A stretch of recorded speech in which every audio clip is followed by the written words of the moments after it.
It's hard to think the unthinkable, but there comes a time when there's nothing else for it.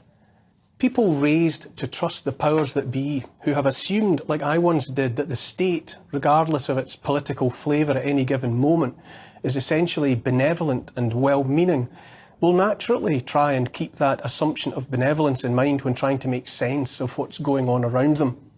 People like us, you and me, raised in the understanding that we are free, that we have inalienable rights, and that the institutions of this country have our best interests at heart, will tend to tie ourselves in knots rather than contemplate the idea those authorities might actually be working against us now. I took that thought of benevolent, well-meaning authority for granted for most of my life. God help me. Not to put too fine a point on it, I was as gullible as the next chump. A couple of years ago, however, I began to think the unthinkable, and with every passing day it becomes more and more obvious to me that we are no longer being treated as individuals entitled to try and make the most of our lives, but as a barn full of battery hens, just another product to be bought and sold down the river. Let me put it another way. If you've been driving yourself almost demented in an effort to think the best of those in charge, those in senior positions in government, those in charge of the great institutions of state, those running the big corporations, but finding it increasingly impossible to do so, then the solution to the problem might be to turn your point of view through 180 degrees and accept, however unwillingly, that we are, how best to put this, being taken for a ride. When you find a stranger's hand on your wallet in the inside pocket of your jacket, rather than trying to persuade yourself he's only making sure it doesn't fall out, it might be more straightforward to draw the conclusion you're in the process of being robbed. Once the scales fall from a person's eyes, the resultant clarity of sight is briefly overwhelming. Or it's like being handed a skeleton key that opens every locked door, or access to a Rosetta Stone that translates every word into a language instantly understood. Take the energy crisis. If you felt the blood drain from your face at the prospect of bills rising from hundreds to several thousands of pounds, while reading about energy companies doubling their profits overnight, while being commanded to subsidise so-called renewables that are anything but green, while listening to this politician or that renew their vows to the ruinous fantasies of net zero and Agenda 2030, while knowing that the electricity for electric cars comes in the main and most reliably from fossil fuels, if you can't make sense of it all and just know that it adds up to a future in which you might have to choose between eating and heating, then treat yourself to the gift of understanding that the powers that be fully intend that we should have less heat and less fuel, and that in the planned future only the rich will have cars anyway. The plan is not to fix it, the plan is to break it and leave it broken. If you struggle to think the best of the world's richest, vacuous, self-obsessed A-list celebrities among them, endlessly circling the planet on private jets and super yachts so as to attend get-togethers where they might pontificate to us lowly proles about how we must give up our cars and occasional holiday flights, even meat on the dinner table. If you wonder how they have the unmitigated gall, then isn't it easier simply to accept that their honestly declared and advertised intention is that their luxurious and pampered lives will continue as before, while we are left hungry, cold and mostly unwashed in our unheated homes? Here's the thing.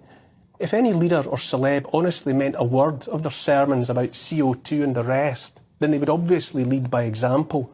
They would be first of all of us, willingly giving up international travel altogether. They would downsize to modest homes warmed by heat pumps. They would eschew all energy but that from the sun and the wind. They would eat with relish bugs and plants.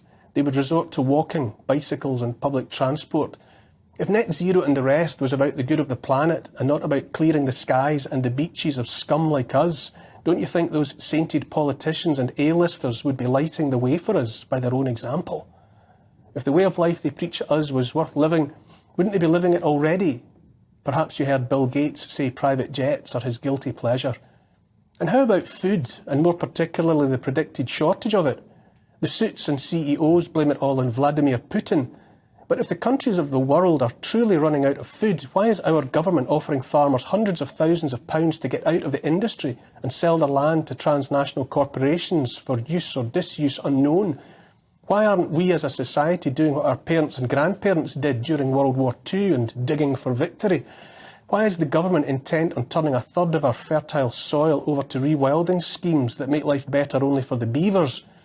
Why aren't we looking across the North Sea towards the Netherlands, where a WEF-infected administration is bullying farmers off their land altogether, forcing them to cull half the national herd? Those Dutch farmers are among the most productive and knowledgeable in the world, holding in their heads and hands the answers to all manner of questions about how best to produce food. And yet their government is so intent on scaring them out of the business that a teenage boy in a tractor taking part in a protest to defend ancient rights and traditions was fired on by police. Why do you think it matters so much to the government of the second most productive population of farmers in the world to gut and fillet that industry? Why? Why have similar protests in countries all across Europe and the wider world been largely ignored by the mainstream media? A media that would have crawled on its hands and knees over broken glass just to report on a BLM protester opening a bag of non-binary crisps. Why the silence on the attack on farming? And while we're on the subject of farmland ownership, why is computer salesman Bill Gates buying so much farmland in the US, more than 250,000 acres in 19 states at the last count, while simultaneously promoting the production and sale of fake meat? And why have so many small planes crashed into massive food processing plants in the US, sparking fires and thereby hobbling the production and distribution of yet more of the very stuff of life? Why is this happening to farmers and farming all across the hitherto developed world? Isn't the simple, obvious answer the answer that makes most sense and that is staring us in our trusting faces, that power for the power-hungry has always rested most effectively upon control of food and its supply? Why are the powers that be attributing this to a cost of living crisis, when everyone with two brain cells to rub together can see it's a cost of lockdown crisis, the inevitable consequence of shutting down the whole country, indeed the whole world, for the best part of 2 years? Soaring inflation, rising interest rates, disrupted supply chains. Might they be calling it a cost of living crisis as part of their barefaced attempt to distract us from the fact that while ordinary individuals face a life and death struggle in the coming months, the corporations have celebrated their share of the greatest transfer of wealth in history? Doesn't that seem more likely? However unthinkable, might it not be more compelling to ask why our government and governments around the world have effectively stood by and held the coats of huge corporations while those money magnates pooled almost all of the world's wealth into their already creaking coffers? Are our governments more interested in enabling, in aiding and abetting the rich than in lifting so much as a finger to protect our livelihoods, our ways of life? I'm only asking. What about the money in our pockets? Why is it getting harder and harder to use good old cash, notes and coins? Why are we being nudged further and further away from spending power we can see and hold, and towards a digital alternative that exists only on the hard drives of the banks that run the world? Why is that, do you think? Rather than dismiss as yet another conspiracy theory the idea of cash being ultimately replaced with transactions based on the exchange of what amount to glorified food stamps that will only be accepted if our social credit score demonstrates that we've been obedient girls or boys, how about taking the leap and focusing on the blatantly obvious, that if we're not free to buy whatever and whenever we please, free of the surveillance and snooping of governments and the banks that run them, then we have absolutely no freedom at all?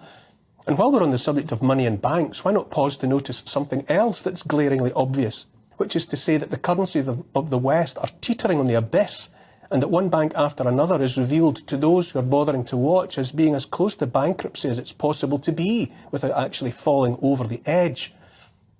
Then there's the so-called vaccines for COVID. I deliberately say so-called because by now it should be clear to all but the willfully blind that those injections do not work as advertised.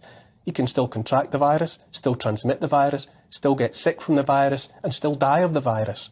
Denmark has dropped their use for under 18s. All across the world, every day, more evidence emerges, however grudgingly, however much the various complicit authorities and big pharma companies might hate to admit it, of countless deaths and injuries caused by those medical procedures. And yet here in Britain, and just about everywhere else, governments continue to try and get those needles into as many arms as possible, even the arms of the smallest and youngest. The ripe stink of corruption is everywhere. I trusted authority for most of my life. Now I ask myself on a daily basis how I ignored the stench for so long. Across the Atlantic, the Biden White House sent the FBI to raid the home of former President Donald Trump. Meanwhile, Joe Biden and his son, Hunter, he of the laptop full of the most appalling and incriminating content, fly together on Air Force One. No raids planned on the Obamas, nor on the Clintons. Speaker of the House Nancy Pelosi flew to Taiwan and onwards to China.